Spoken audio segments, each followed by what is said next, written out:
ప్రజల ప్రాణాలకు ఇబ్బంది కలిగిస్తున్న బెల్ట్ షాపులను తొలగించి కల్తీ మద్యం మాఫియా అరికట్టాలని డిమాండ్ చేస్తూ కాకినాడ రూరల్ వైసీపీ కార్యాలయం నుంచి ఎక్సైజ్ కార్యాలయం వరకు పాదయాత్ర నిర్వహించి నిరసన వ్యక్తం చేశారు. ఈ సందర్భంగా మాజీ ఎంపీ వంగా గీత మాట్లాడుతూ కూటమి ప్రభుత్వం ప్రజలను ఇబ్బంది పెడుతుందని, కల్తీ మద్యం వల్ల పేదవారి ప్రాణాలు కోల్పోతున్నారని అన్నారు. గత ప్రభుత్వమే ప్రజలకు ఇబ్బంది లేకుండా మద్యం పాలసీని నిర్ణయించి నడిపితే ఇప్పుడున్న కూటమి ప్రభుత్వం ప్రైవేట్ చేతిలో పెట్టి వారికి ఇష్టం వచ్చినట్లు బెల్ట్ షాపుల్లో మద్యాన్ని విక్రయిస్తున్నారని ఆగ్రహం వ్యక్తం చేశారు.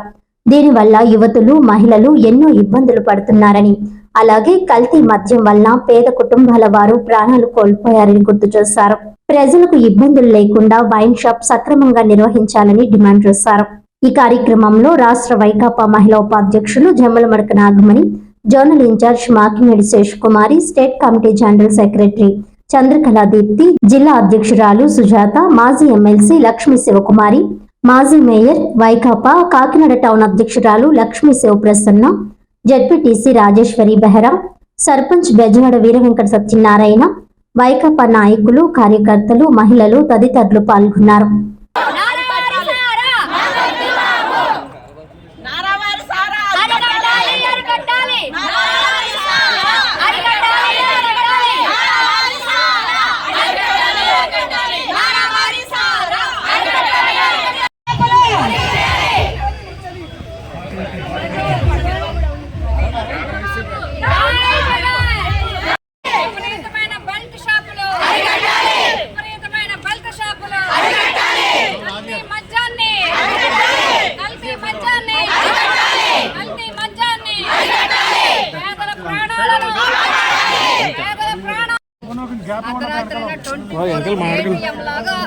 ఈ మద్యం షాపులు ఏటీఎం లా పనిచేస్తున్నాయి.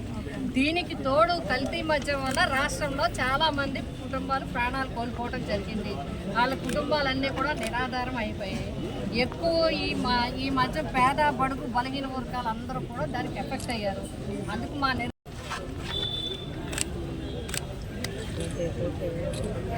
జై జగన్, జై జగన్, జై జగన్, జై జగన్. వంగా గీత గారి నాయకత్వం ఏర్పడక ముందు మరి ఎన్నికల ప్రచారంలో భాగంగా చాలా విషయాలు చెప్పారు. అంటే సుదీర్ఘ రాజకీయ చరిత్రని మనం హిస్టరీని కనుక పరిశీలించినట్లయితే మద్యపాన ప్రియులకి మేమంతా న్యాయం చేస్తాము, లేకపోతే ఏవేవో పథకాలు పెడతామని చెప్పి ప్రచారం చేసిన విధానం కూడా ఈ ఎలక్షన్లోనే చూసాం. ఇంతకు ముందు ఎప్పుడు ఆ మాట మాట్లాడాలంటే కూడా చాలా ఇబ్బంది పడే పరిస్థితులు ఉన్నాయి. ఎవరైనా ఏదైనా అడిగినా కూడా దాన్ని ఏదో పక్కనే సైడ్కి పంపితే ఒక పక్కగా చెప్పడం తప్ప పబ్లిక్గా ఎప్పుడు ఎవరూ చెప్పలేదు. కానీ ఈ కూటమి పార్టీలు మూడు కూడా దీన్నే ఒక పెద్ద ప్రచారం చేసి జగన్ గారి హయాంలో జరిగిన విధానాన్ని అభూత కల్పన చేసి చాలా తప్పుడు సమాచారాన్ని ప్రజలకి అందజేయటం జరిగింది. పోనీ వచ్చాక మీరేదైనా బాగా చేస్తున్నారా అంటే మీరు టైమింగ్స్ ఒకటి లేవు. ఎక్కడైనా టైమింగ్ ఉందా? ఎవరినైనా అడగండి.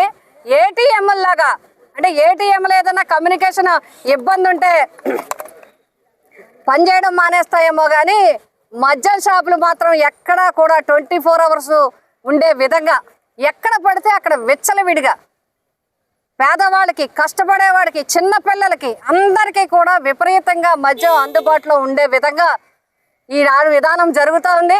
దీని మీద మేము ప్రశ్నిస్తూనే ఉన్నాం. అయినప్పటికీ ఇటీవల కల్తీ మద్యం వల్ల పేద కుటుంబాలు చాలామంది తమ ప్రాణాలని కోల్పోవటం జరిగింది. మరి ఆ కుటుంబాలు దిక్కులేనివయ్యాయి. ఆ కుటుంబాలు చిన్న చిన్న పిల్లలు ఉన్న వాళ్ళు ఉన్నారు. కాకినాడలో కూడా ఇక్కడ రూరల్ కాన్స్టిట్యుయెన్సీలో కూడా ఒక సంఘటన జరిగింది. 13-14 ఏళ్ల పిల్లలతో ఈ వార్డులోనే ఒక అతను చనిపోవటం జరిగింది. ఈ విధంగా ఈ కల్తీ మద్యం, విపరీతమైన బెల్ట్ షాపులు, టైమింగ్స్ లేకపోవటం, ఇవన్నీ కూడా చూస్తుంటే ప్రజల్ని ఏం చేయాలని అనుకుంటున్నారు? ఒక పక్క పథకాలు సూపర్ 6 అని చెప్పి అది సంవత్సరాలు మీరు దాటిచ్చారు కదా.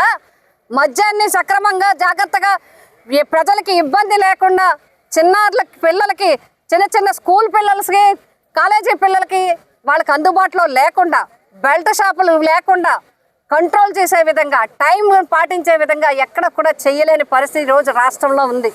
అంతేకాదు మొన్న అనంతపురం ఇవన్నీ కూడా చూసాం.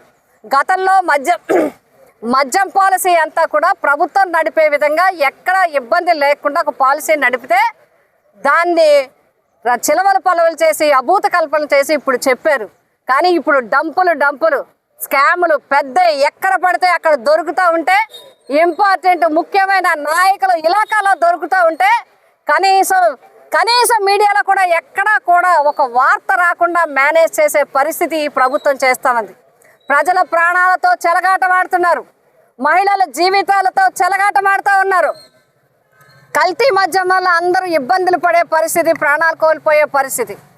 మీరు తక్షణం వెంటనే బెల్ట్ షాపులని కంట్రోల్ చేసి ఎక్కడ కూడా బెల్ట్ షాపులు లేకుండా స్టూడెంట్స్కి కానీ చిన్నపిల్లలకు కానీ అందుబాటులో లేకుండా చూడాల్సిన ఒకటైతే, రెండోది టైమింగ్స్ ఖచ్చితంగా పాటించాలి. లేకపోతే కేవలం తాగడం మాత్రమే కాదు, అనేక రకాలు, ఒక పక్క దొంగతనాలు, ఒక పక్క మహిళల మీద దాడులు, ఇబ్బంది పడే పరిస్థితులు ఉన్నాయి. కాబట్టి వీటినన్నిటినీ కంట్రోల్ చేయాలి.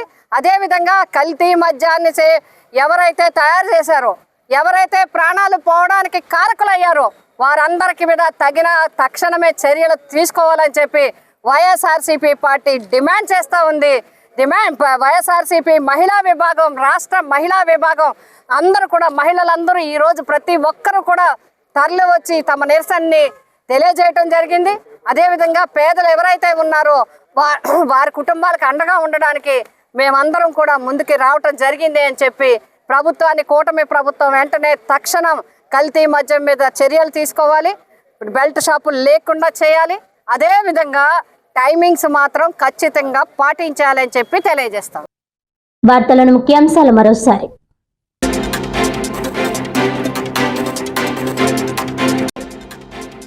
కాకినాడ అంబేద్కర్ భవన్ లో ఎలక్ట్రానిక్స్ ఉత్సవ్ ప్రత్యేక విక్రయ మహోత్సవాన్ని ప్రారంభించిన ఎమ్మెల్యే వనమాడి కొండబాబు, ఎమ్మెల్సీ కరి పద్మశ్రీ. కేంద్ర ప్రభుత్వం తగ్గించిన జీఎస్టీని వినియోగదారులు అందిపుచ్చుకోవాలని పిలుపు.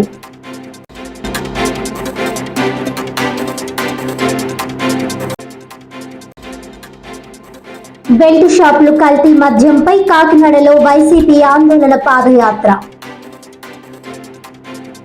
ప్రజల ప్రాణాలతో ఆడుకుంటున్న కల్తీ మద్యం మాఫియాను అరికట్టాలని డిమాండ్.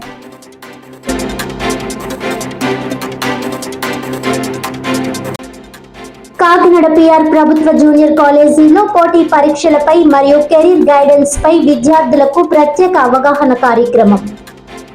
ప్రభుత్వ విద్యా సంస్థల్లో క్వాలిఫైడ్ ఉపాధ్యాయులను విద్యార్థులు సద్వినియోగం చేసుకుని మంచి భవిష్యత్ సాధించుకోవాలన్న ఎమ్మెల్సీ కరి పద్మశ్రీ.